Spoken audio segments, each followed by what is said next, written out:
Magnetic keyboard switches are the new thing that everybody is talking about, and the FUN60 Ultra from Monsgeek is my first chance to check them out for myself. Magnetic switches take the shell of a traditional mechanical switch and replace the parts that contact together with the magic of magnets, hailing superior responsiveness and customization that you would never get from a traditional mechanical switch. I'll get back to the switches later, but let's take a look at what I've got in front of me. It is the Monsgeek FUN60 Ultra HE, and this is the wired version. There is a wireless version available, and there's also a TMR version available, which will allow you to switch the magnetic switches for mechanical switches. This one, you can swap the magnetic switches for different magnetic switches, but not for mechanical switches. And it's got a big enter key on it as well, because it's the ISO layout. This is what Monsgeek are just now releasing for the EU, so the non-Americans among us can finally be happy. It's available with a normal keyboard layout. And it's good to see more companies releasing ISO versions of their boards, because until recently it's been quite a limiting factor when you're trying to buy a keyboard. A lot of the options are just only available in an ANSI layout, so thumbs up to Monsgeek. Bring me more ISO keyboards, please. So when you receive the FUN60 Ultra, it comes very well packaged. It's got a nice box and it's got this fancy kind of paper with a silver Monsgeek logo on it, covering over the keyboard. It's very fancy and it really does feel like you're opening up a premium product. And then inside the box, you'll find a quick start guide. It can be a little bit confusing as it covers all the versions of the keyboard, not only the one that you've got. So for me, it's got a lot of information about the wireless version, which I don't have. So I had to kind of read between the lines to find out the information for my specific keyboard. Then in their own little box, you get a rather standard USB Type A to Type C cable. Unfortunately, it's not braided or anything, just kind of standard. Then there's the obligatory keycap puller and switch puller. Anyone who's into keyboards has probably got 100 of these already like I have. But I have to say, these ones are of much nicer quality than some of the 2-in-1 versions that you get with most keyboards. They're Acco branded because Acco and Monsgeek are two brands that appear to sit under the same parent company. And they're just much nicer and way more sturdy feeling than what you get with most keyboards in this price range. And to be honest, even more expensive keyboards come with that kind of crappy, cheap 2-in-1 keycap and key switch puller. Aside from that, the only other thing in the box is the keyboard itself, which I guess is all you need really. And it's quite a lump of a keyboard as well. Despite being 60% size, the CNC'd aluminium body that it comes in is really hefty, really weighty, and just feels very well made and rigid. And with these big rubber feet on the bottom that it's got, when you put it on your desk, it's not going anywhere at all. Although I will say there is no tilt adjustment on it anywhere, so the angle that the keyboard sits at when you get it out of the box, that's what you're stuck with. It's the standard sort of size and shape you'd expect from a 60% tray mounted keyboard. It does have some sort of angles on the corners to take away from the 90-degree corners and make it just a normal rectangle. And other features you get are going to be full ARGB with a 500 Hz refresh rate to make sure you never notice it flickering, even subconsciously, like it's a thing that it can be fatiguing on your eyes to have flickering LEDs around. So at 500 Hz, that shouldn't be a problem with this. Then it's got an ARM Cortex M4 chip inside it, and it provides an 8000 Hz polling rate. So that will make sure that anything you press gets from the keyboard to the computer as quickly as possible and registers instantly. Really good for any kind of competitive gaming that you might want to do. And gaming is probably what this keyboard is really designed for with its magnetic switches, right? The switches that it comes with are Acco's magnetic glare switches. And upon first use of the switch, they feel quite a bit heavy to press compared to the normal. I use Keychron banana switches in my main keyboard, like my daily driver. They felt a little bit harder, and Monsgeek state they require 48 grams to bottom out the key. But that's where customization comes in with these magnetic switches, right? Using the software, you can adjust how far you have to press the key down before it registers a key press. And they come pre-programmed with an actuation travel of 2mm, which apparently provides around a 40-gram actuation force. But Monsgeek do state that you can actually get that down as low as 25 grams because you can program these to register as little as 0.01 millimeters of actuation force, which is absolutely ridiculous. You breathe on it, it's going to press the button. In fact, it can be so sensitive that they actually include a rapid trigger stabilizer feature, which is designed, and I quote this from them, it's to help stop unintended inputs from slight hand tremors.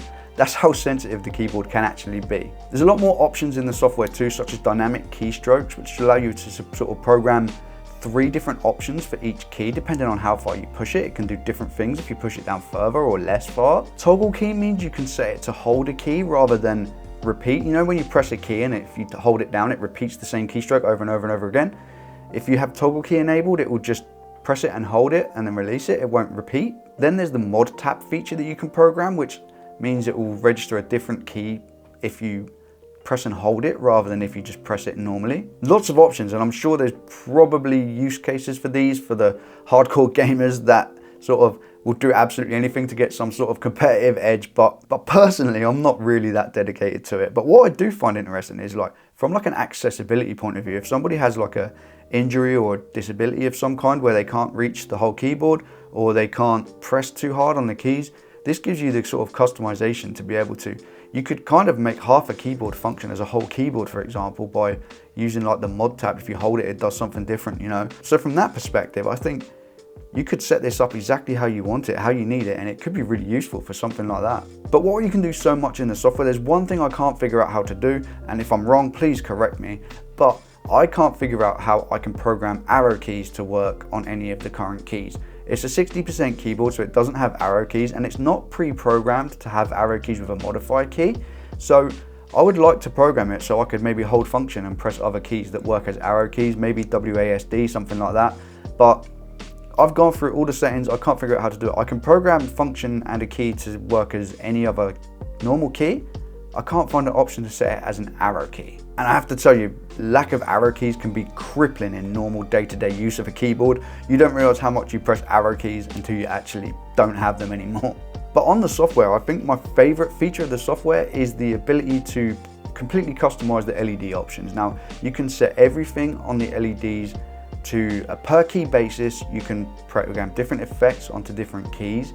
You can pick any color from a color wheel that you want. So no matter your setup, you can really make the keyboard match the environment that it lives in. Now, I'm old and I'm boring and I'm not that creative, so I came up with this pretty basic pink and blue color scheme that matches the current colors that are on my PC itself. But your choices are endless, and if you want a disco on your desk that's flashing different colors in your peripheral vision all day long, you go for it. You can do it with this keyboard. And speaking of LEDs, the Acco key switches that come with this actually include like an LED diffusion part on it.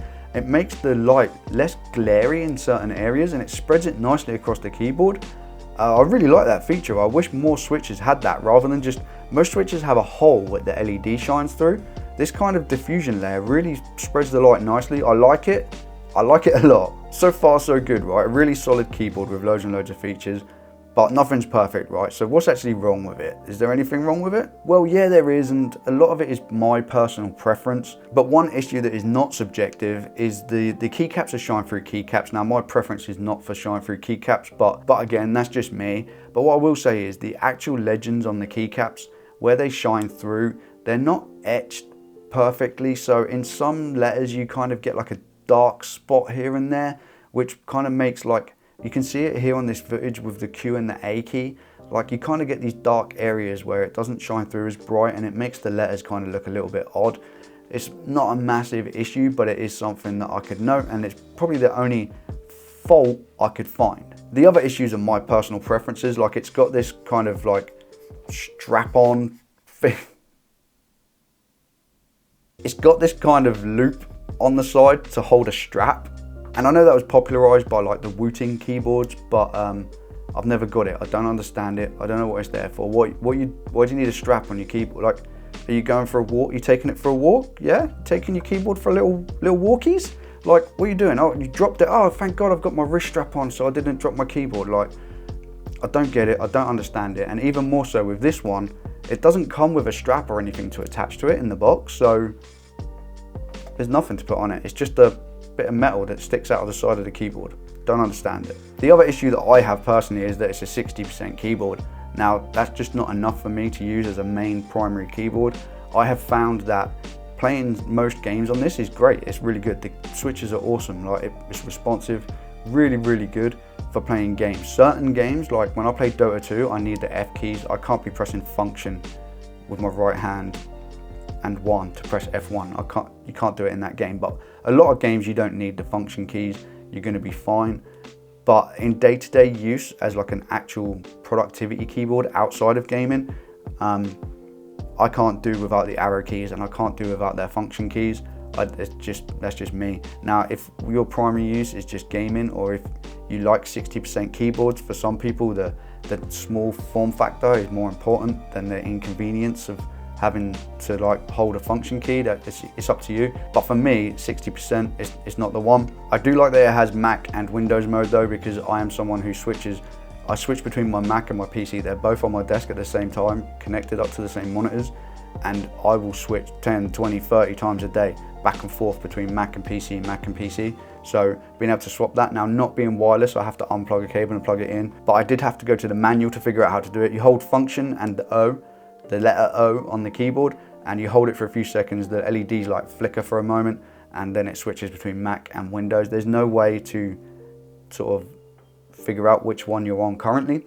You have to press the Windows key or the command key to figure out which one it's set to, I guess. But that's there, and it's good if you're a Mac user or you're occasional Mac user even. Like, you've got that option to switch between them. But for most people, you're using one system and you're going to probably just set it to which one you want and leave it at that, so it's not a problem. I also want to mention the ISO layout. So while it's an ISO layout keyboard, which is just now coming out for this keyboard, they previously only had the ANSI version.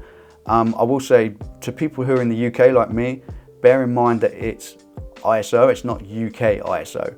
So the number 3 will still have a dollar symbol on it, it won't be a pound sign. And the number 2 will be the @ symbol rather than like the quote marks. You can rebind them to be whatever you want, but just bear in mind that on the keycaps, that will be what you see. It will show a dollar sign on the number 3, not a pound sign. But it is ISO, and it's not marketed as UK ISO. But if you're in the UK, just bear that in mind. If it bothers you, it bothers you. It's not that big of a deal at all, but I wanted to mention it. The other thing I wanted to mention is that it's a fixed PCB and it's mounted onto a metal plate. I'm not sure if it's aluminium or steel plate. I couldn't find that information, I looked for it. I'm not sure which one it is, but it's definitely metal. And for a lot of people, they like that, it's solid, right? You press a key, it's solid. It bottoms out, it's rock hard. There's no flex to it. It's really rigid, really nice, really good. Like, a lot of people like that, but personally, I've gotten used to using gasket mounted keyboards. So when I press it down, it's a bit softer and there's a bit of flex there. I find this quite jarring when I bottom out a key, but that again, personal preference. And like I say, a lot of this is personal preference, but I'll give you the facts and then you make a decision, right? The last thing, which isn't preference, is fact, is it's kind of got like a resonance in the case, being metal, like I can't, this is me flicking a different aluminium keyboard, and this is me flicking the Monsgeek. It's got like this high-pitched resonance, and what that also causes is when you touch it, if I put this near the mic, hopefully you can hear it, but if you brush your finger along it,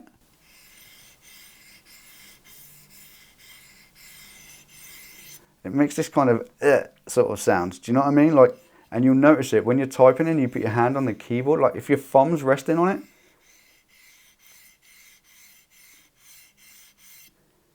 it, it does this thing, and I don't like the sound of it. Now, that might not bother you, but there we go. But that's the thing. What I will say is though, that pinging resonance sound doesn't translate to the typing sound. So here's a quick sound test for you.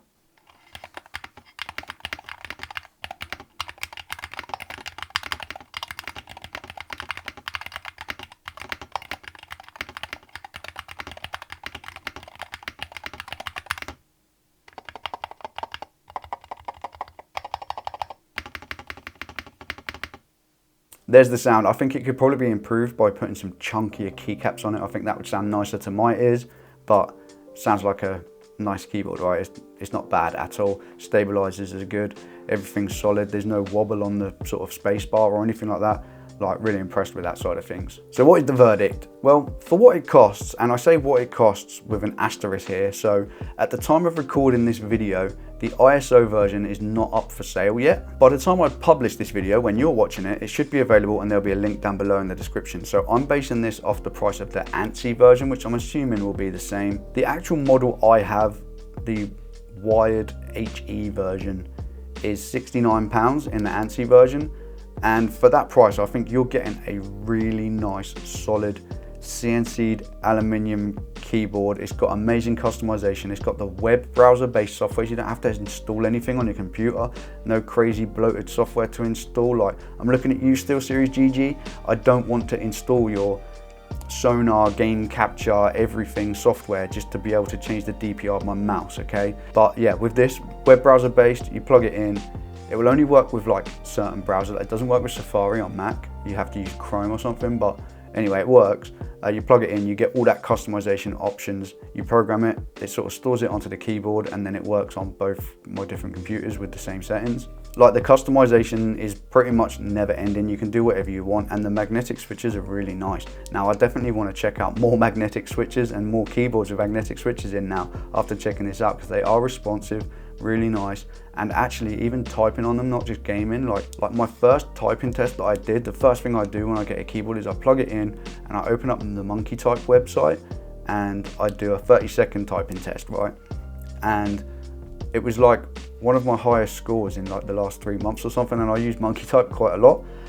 It just felt natural. It registered all the key presses. There was no accidental double presses or anything like that. Like, really impressed with the switches, definitely. If I was buying it myself, this one was sent out by Monsgeek to review, but they don't know what I'm saying in this video. But if I was buying it myself, I would probably pay the extra for the wireless version. Now, on the ANSI version, it's about £8 extra or something to get the wireless version. And I would much prefer that because I swap between computers and I don't want to swap a cable every time I swap to a different machine. But if you're someone who just has a single system and you want to plug the keyboard into it and not worry about it, it's not going to be a problem to have the wired option. But the price difference between the two is quite small. Maybe get the wireless one. And if you want even more choice, have a look at the TMR version. It's a bit more money, but the TMR version allows you to put mechanical switches in as well as magnetic switches, and you can even mix and match what you put in. So you could put like magnetic switches on your WASD for gaming, and then you could leave mechanical switches on the rest of the board for typing. It would give you loads of options. I don't know if I would want different switches on different keys on my keyboard, but having that option, if that's something you're thinking about, then you can do that, but you have to get the TMR version, not the HE version. So ultimately, like I say, 60% keyboards are not for me, but if you like 60% keyboards, and you'll know if that's you or not, then this is a really nice keyboard for what you pay. If you want to try out magnetic switches, you like 60% keyboards, you want something solid and made of metal rather than plastic, bit of weight to it, really good quality build, then you're not going to be upset if you buy this. In fact, I think you'll be very, very pleased. If you're like me and 60% keyboards are not really your thing, then maybe check out this video up here. It's about a keyboard with more buttons on it, so check it out. Thanks for watching, people. I'll see you really soon.